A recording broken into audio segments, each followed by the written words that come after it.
Hello everyone, welcome to my YouTube channel.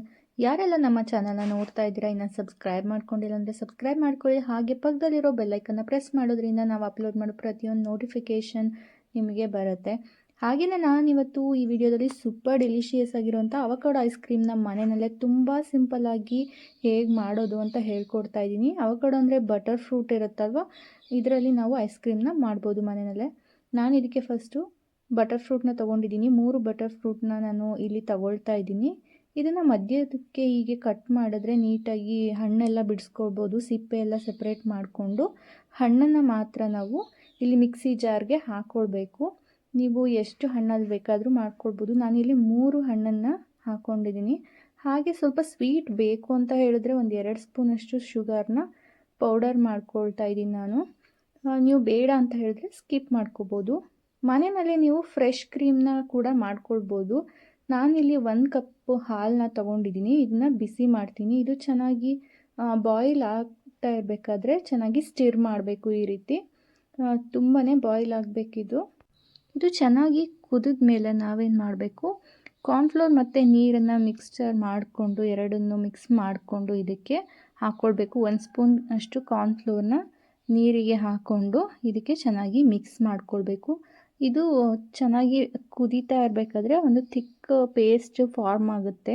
ಯಾಕಂದರೆ cornflour ಹಾಕಿರೋದ್ರಿಂದ ನಾವು ಇದು ಗಟ್ಟಿ ಆಗ್ತಾ ಬರುತ್ತೆ. 2 ಮಿನಿಟ್ಸ್ ಆದಮೇಲೆ ಇದು ಚೆನ್ನಾಗಿ ಗಟ್ಟಿ ಆಗ್ತಾ ಬರುತ್ತೆ, ಅಂದರೆ ಪೇಸ್ಟ್ ಥರ ಬರುತ್ತೆ. ಅಲ್ಲಿವರೆಗೂ ಈ ರೀತಿ ಚೆನ್ನಾಗಿ ಸ್ಟಿರ್ ಮಾಡ್ತಾ ಇರಬೇಕು. ನೋಡಿ, ಅದು ಗಟ್ಟಿ ಆಗ್ತಾ ಇದೆ, ಒಂದು ಕ್ರೀಮ್ ಟೆಕ್ಸ್ಚರ್ ಬರುತ್ತೆ. ಸೊ ಅಲ್ಲಿವರೆಗೂ ನೀವು ಇದನ್ನು ಹೀಗೆ ಲೋ ಫ್ಲೇಮಲ್ಲಿ ಇಟ್ಕೊಂಡು 1 ಸ್ಪೂನಲ್ಲಿ ಈ ರೀತಿ ಸ್ಟಿರ್ ಮಾಡ್ತಾನೆ ಇರಿ. ಸೊ ಅವಾಗ ಅದು ಗಟ್ಟಿ ಆಗ್ತಾ ಬರುತ್ತೆ. ಕ್ರೀಮ್ ಥರ ಆದಮೇಲೆ ಅದನ್ನು ಆಫ್ ಮಾಡಿಬಿಟ್ಟು ತಣ್ಣಗಾಗೋದಕ್ಕೆ ಬಿಡಬೇಕು. ಒಂದು 5 ಮಿನಿಟ್ಸ್ ಆದಮೇಲೆ ಕೂಲ್ ಆಗುತ್ತೆ. ಸೊ ಅದಾದಮೇಲೆ ನಾವು ಫ್ರಿಡ್ಜ್ಗೆ ಇಡಬೇಕಾಗುತ್ತೆ ಒಂದು 3 ಅವರ್ಸು. ಈ ರೀತಿ ಮಾಡಿಕೊಂಡು ಒಂದು ಬೌಲಿಗೆ ಹಾಕಿ ನಾನಿವಾಗ ಫ್ರಿಡ್ಜಲ್ಲಿ ಇಡ್ತಾ ಇದ್ದೀನಿ. ಒಂದು 3 ಅವರ್ಸ್ ಇದನ್ನು ಇಡ್ತೀನಿ.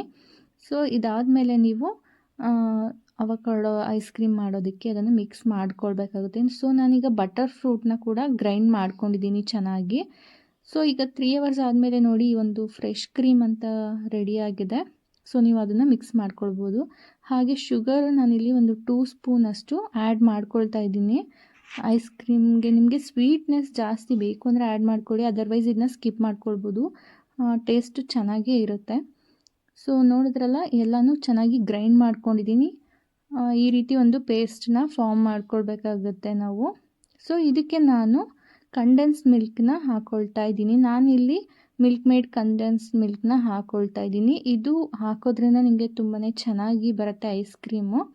ಹಾಗೆಯೇ ಇದರಲ್ಲೂ ಕೂಡ ಸ್ವಲ್ಪ ಸ್ವೀಟ್ನೆಸ್ ಇರೋದ್ರಿಂದ ನೀವು ಜಾಸ್ತಿ ಶುಗರ್ನ ಆ್ಯಡ್ ಮಾಡೋದು ಬೇಕಾಗಿರೋದಿಲ್ಲ. ಶುಗರ್ನ ನೀವು ಬೇಕಿದ್ರೆ ಸ್ಕಿಪ್ ಮಾಡ್ಕೊಳ್ಬೋದು. ಸೊ ಈಗ ನಾನು ಎಲ್ಲನೂ ಚೆನ್ನಾಗಿ ಮಿಕ್ಸ್ ಮಾಡ್ಕೊಂಡಿದ್ದೀನಿ.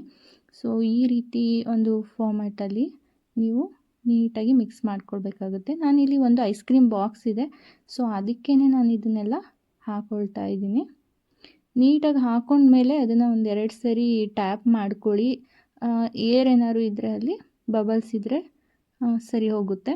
ಮತ್ತು ನಾನಿಲ್ಲಿ ಟಾಪಿಂಗ್ಸ್ಗೆ ಅಂತ ಹೇಳ್ಬಿಟ್ಟು ಡ್ರೈ ಫ್ರೂಟ್ಸ್ನ ಹಾಕ್ತಾಯಿದ್ದೀನಿ ಕಟ್ ಮಾಡಿಬಿಟ್ಟು. ನೀವು ಬೇಕಿದ್ದರೆ ಮಿಕ್ಸ್ ಮಾಡ್ಕೊಳ್ಬೋದು ಅದ್ರ ಜೊತೆ. ಇದನ್ನು ನೀವು ಮಿನಿಮಮ್ 6 ಅವರ್ಸ್ ಫ್ರಿಡ್ಜಲ್ಲಿ ಇಡಬೇಕಾಗುತ್ತೆ, ಫ್ರೀಝರಲ್ಲಿ. ನಾನು ಓವರ್ನೈಟ್ ಇದನ್ನು ಫ್ರೀಝರಲ್ಲಿ ಇಟ್ಟು ಇವಾಗ ತೆಗಿತಾ ಇದ್ದೀನಿ. ನೋಡಿ ಎಷ್ಟು ಸೂಪರ್ ಡಿಲಿಷಿಯಸ್ ಆಗಿದೆ ಅಂದರೆ ಟೇಸ್ಟ್ ಕೂಡ ನಿಮಗೆ ತುಂಬಾ ಚೆನ್ನಾಗಿರುತ್ತೆ. ನೀವು ಬೇಕಿದ್ದರೆ ಡ್ರೈ ಫ್ರೂಟ್ಸ್ನ ನೆನೆಸಿ ಅದನ್ನು ಕೂಡ ಗ್ರೈಂಡ್ ಮಾಡಿ ಹಾಕ್ಕೊಳ್ಬೋದು, ಇನ್ನೂ ಚೆನ್ನಾಗಿ ಬರುತ್ತೆ. ಸೊ ನೋಡ್ತಿದ್ದೀರಲ್ಲ, ನೋಡೋದಕ್ಕೂ ಅಷ್ಟೇ ತುಂಬ ಚೆನ್ನಾಗಿದೆ, ಟೇಸ್ಟ್ ಕೂಡ ತುಂಬಾ ಚೆನ್ನಾಗಿತ್ತು. ಸೊ ನೀವು ಕೂಡ ಮನೆಯಲ್ಲಿ ಇದನ್ನು ಟ್ರೈ ಮಾಡಿ. ಯಾಕಂದರೆ ನಿಮಗೆ ಮನೆಯಲ್ಲೇ ಮಾಡೋದ್ರಿಂದ ಹೈಜೀನ್ ಆಗಿರುತ್ತೆ, ಹೆಲ್ದಿ ಆಗಿರುತ್ತೆ. ಮಕ್ಕಳಿಗೆ ಕೂಡ ತುಂಬಾ ಇಷ್ಟಪಟ್ಟು ತಿಂತಾರೆ. ಮನೇಲಿ ಎಲ್ಲರಿಗೂ ತುಂಬ ಇಷ್ಟ ಆಗುತ್ತೆ ಹೋಮ್ ಮೇಡ್ ಅಂತ ಹೇಳಿದ್ರೆ. ಸೊ ನೋಡ್ತಾ ಇದ್ದೀರಲ್ವ ಹೇಗಿದೆ ಅಂತ ಹೇಳ್ಬಿಟ್ಟು. ಸೊ ನೀವು ಟ್ರೈ ಮಾಡಿ, ಹೇಗಿತ್ತು ಅಂತ ಕಮೆಂಟ್ ಬಾಕ್ಸಲ್ಲಿ ಕಮೆಂಟ್ ಮಾಡಿ. Thank you all.